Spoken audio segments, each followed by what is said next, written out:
ओम नमो नारायण। आज के इस वीडियो में आप जानेंगे कार्तिक मास के शुक्ल पक्ष में पड़ने वाली देव उठनी एकादशी के बारे में। इसी दिन तुलसी जी का विवाह भी किया जाता है। तो आप जानेंगे इस दिन पूजा का शुभ मुहूर्त कब से कब तक रहेगा, एकादशी का व्रत कब रखा जाएगा, कब खोला जाएगा, एकादशी और द्वादशी तिथि कब से कब तक रहेगी। वीडियो शुरू करने से पहले मैं आप सभी को बता दूं कि आप हमारे चैनल पर हर दिन नियम से कार्तिक मास महात्म्य की कथाएं भी सुन सकते हैं। अगर आपने इन कथाओं को एक बार भी नहीं सुना है तो आप प्लीज़ जरूर सुनिएगा। और अगर आप सुनना चाहते हो देवउठनी एकादशी की कथा, या जानना चाहते हो पूजा विधि के बारे में, या तुलसी जी का विवाह कैसे किया जाता है, तुलसी जी विवाह की कथा सुनना चाहते हो, तो हमारे चैनल पर आगे आने वाली वीडियोज़ को देखने के लिए आप हमारे चैनल को सब्सक्राइब जरूर कर लीजिएगा। साल 2022 में इस बार 4 नवंबर शुक्रवार के दिन देव उठनी एकादशी है। इस एकादशी को प्रबोधनी एकादशी भी कहा जाता है और इसी दिन भगवान श्री हरि अपनी 4 महीने की योग निद्रा का त्याग करते हैं और कहते हैं कि इस दिन जो भी भगवान विष्णु के साथ साथ सबसे पहले तुलसी जी की पूजा करता है, उनकी मनोकामनाएं भगवान श्री हरि जल्दी पूरी कर देते हैं। क्योंकि योग निद्रा से जागने के बाद भगवान श्री हरि जिनकी मनोकामना या जिनकी कामना सबसे पहले सुनते हैं वो तुलसी जी ही होती हैं। ऐसे में तुलसी जी की सेवा पूजा करने से कहा जाता है सभी मनोरथों की सिद्धि हो जाती है। जिनके घर में तुलसी जी का पौधा ना हो, ऐसे लोग 4 नवंबर के दिन अपने घर में नया तुलसी जी का पौधा लाकर उनकी विधिवत पूजा करके यदि हो सके तो तुलसी जी का विवाह भी करा सकते हैं। एकादशी की तिथि प्रारंभ होगी 3 नवंबर गुरुवार की शाम 7:31 से, जिसकी समाप्ति हो जाएगी 4 नवंबर शुक्रवार की शाम 6:08 पर।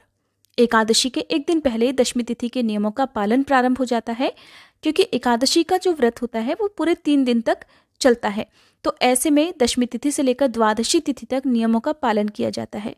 तुलसी जी का विवाह देव उठनी एकादशी के दिन शाम के समय किया जाता है।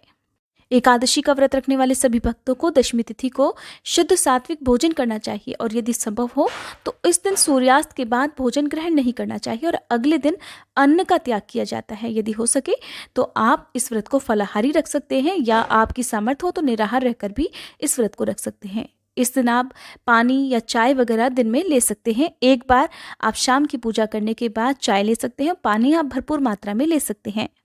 आज के दिन तुलसी जी का विवाह भगवान शालिग्राम के साथ कराया जाता है। ऐसे में अगर भगवान शालिग्राम आपके पास ना हो तो आप विष्णु भगवान की मूर्ति के साथ तुलसी जी का विवाह करा सकते हैं। और आज के दिन आप भगवान श्री हरि, माँ लक्ष्मी जी, तुलसी जी, इन सब के साथ कृष्ण भगवान की पूजा भी अवश्य करें।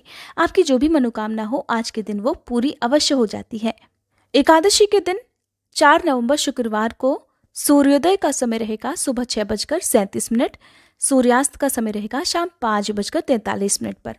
ध्यान रहे कि इस दिन राहु काल का जो समय रहेगा वो सुबह 11:15 से दोपहर 12:15 तक रहेगा। तो इस मुहूर्त में आप किसी भी प्रकार का कोई भी शुभ कार्य करने से बचें, क्योंकि राहु काल के समय में दान, पूजा पाठ आदि से या फिर कोई भी नए कार्य की शुरुआत नहीं करना चाहिए।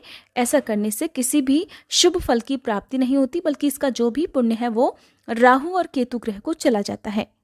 तो एकादशी का व्रत 4 नवंबर शुक्रवार के दिन रखा जाएगा और एकादशी का व्रत अगले दिन द्वादशी तिथि को सुबह शुभ मुहूर्त में खोला जाता है। द्वादशी तिथि प्रारंभ होगी 4 नवंबर शुक्रवार की शाम 6:09 से और समाप्त होगी 5 नवंबर शनिवार की शाम 5:07 पर। ध्यान रहे कि जो लोग भी व्रत रखते हैं द्वादशी तिथि को, यानी कि सुबह को हरिवासर के समय भूले से भी अपना व्रत नहीं खोलें। हरिवासर के समय खोले गए व्रत को भगवान श्री हरि कभी भी स्वीकार नहीं करते हैं। तो ऐसे में जो हरिवासर का समय है वो 4 नवंबर को मध्य रात्रि में ही समाप्त हो जाएगा। तो अगले दिन द्वादशी तिथि को आपको केवल शुभ मुहूर्त की ही प्राप्ति होगी।